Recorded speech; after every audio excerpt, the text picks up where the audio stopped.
You're with Left, Right and Centre. I'm Ankita Mukherjee. The big breaking story at this hour, the Union Cabinet has cleared the formation of Telangana as a separate state. A group of ministers will now work out the modalities of that bifurcation. Hyderabad will be the joint capital for 10 years. But ahead of that crucial cabinet meeting, protesters who want a united Andhra had gathered outside the Prime Minister's residence to demonstrate. Those are the visuals from earlier in the day that you're seeing on your screens. One of the most contentious issues in this plate is the status of the state capital, Hyderabad, which will ultimately be the capital of Telangana. Well, Seemandhra leaders, including top Congress leaders from the state, have been threatening to take drastic action. Well, Sunil Prabhu and Uma Sudhir joining us at this point for more. Sunil, to you first, what have we heard? What has come out of the cabinet? What are the details that you're getting? Well, three important points. One, that the process of a separate state formally has started. India's 29th state will be born now because the formal approval of the cabinet has begun. Yes, it had started earlier with the Congress Working Committee finally endorsing and taking a clear stand on the separate state of Telangana, saying that it endorsed it. The cabinet today reiterating its position, accepting the CWC resolution to a great extent and saying that Hyderabad will be the joint capital for the next 10 years, and of course that a group of ministers will be formed to look into the issues of bifurcation, about revenue sharing and any other aspects like water sharing which will be looked at. Having said that, let's update our viewers that this cabinet meeting was not unanimous as was expected.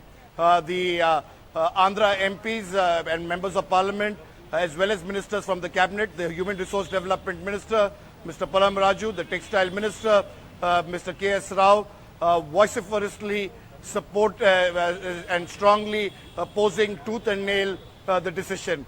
They argued for nearly an hour. That's the reason for why the cabinet took so long. They tried to stall every process, saying that stakeholders need to be consulted. They gave a blow-by-blow point about how the people of Andhra region have not been consulted. And then, of course, putting that point about how can a capital be divided into two of a state. This has never happened before. So all these arguments, but then, of course, they were outnumbered because the Prime Minister, as we saw yesterday, also today, asking every cabinet minister to give their view, and all of them supporting the separate state of Telangana, and I think they were clearly outnumbered. But of course, the decision is going to take a long time. Very importantly, Sunil, the party had set up a committee with 4 members headed by Defence Minister A.K. Antony to actually gather and address the concerns of local stakeholders. Now, that Antony committee report hadn't actually been presented to the cabinet, had it? No, that hasn't been presented to the cabinet. That was a party decision. That was basically to assuage feelings of party men, of people of that region, so as to ensure that all of them from the Andhra region understand the decision for why the Congress Working Committee had gone ahead. Yes, their hands are tied because the CWC resolution had really put them in a bind, because all that was expected of the CWC resolution was just a separate announcement, so that they could have left some ambivalence of how to deal with the entire matter, but that wasn't.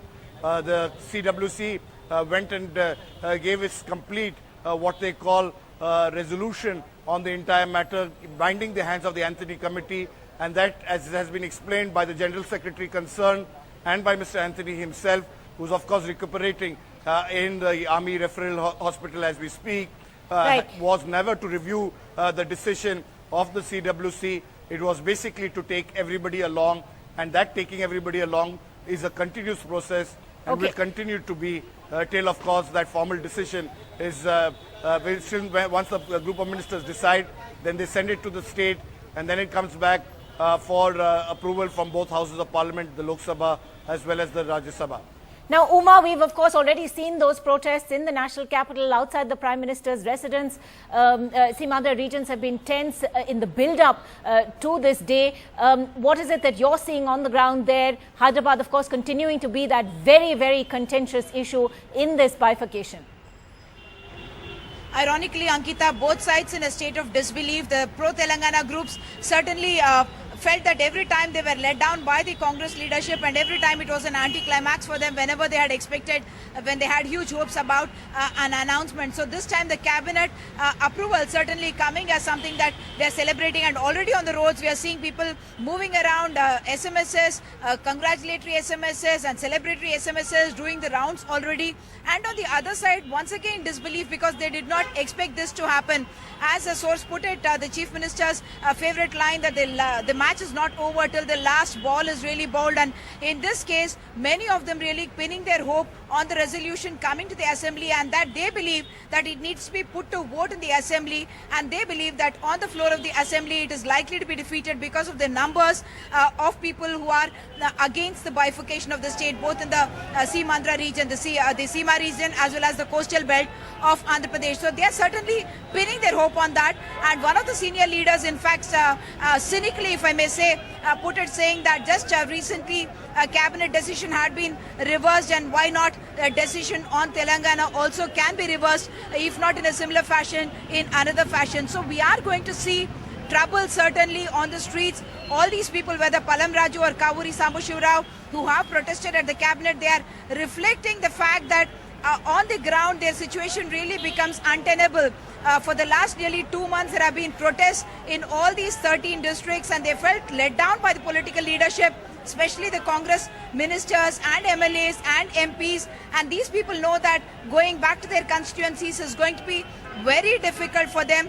Their party leadership has not listened to them. In fact, this afternoon there was an emergency meeting with some 30 MLAs, 15 ministers and at least 3 MPs at the Chief Minister's office, where they decided what strategy should be adopted next. Should there be an en masse resignation, or should they all once again write to the leadership? I understand they did write to the leadership, knowing fully well that even then nothing much is likely to happen on that front. They do understand and they do believe that they need to hold on to their seats here in the assembly, because if it is brought to vote in the assembly, they want it seen defeated. One of the leaders, T.G. Venkatesh, believes that the fight will also continue in parliament, not just because many of these MLAs and MPs are saying they're now also ready to defy their party whip. They also believe that parties like the BJP, which have expressed themselves in favor of a separate state, cannot completely ignore the feelings of the Seamandra region. They do believe that on the pretext or on the excuse or on the reasoning that people in the other side have not been satisfied, that the issues that they have raised have not been resolved properly. On that count, the BJP may not actually support the Congress, knowing fully well that if Telangana is formed, the political gains perhaps would go to the Congress party and not to the BJP. So okay, those are many of the important points that you're making, Uma, and do stay with us. But I'd like to take that across to our political guests joining us now for their first reactions to these developments. Prakash Javadekar from the BJP, Rita Bahuguna Joshi from the Congress, Kumar Ketkar also with us. Prakash Javadekar, to you first. You've already said you believe the Congress has handled this very badly. This is a delayed decision that has already led to growing tensions in the state. Yes, absolutely.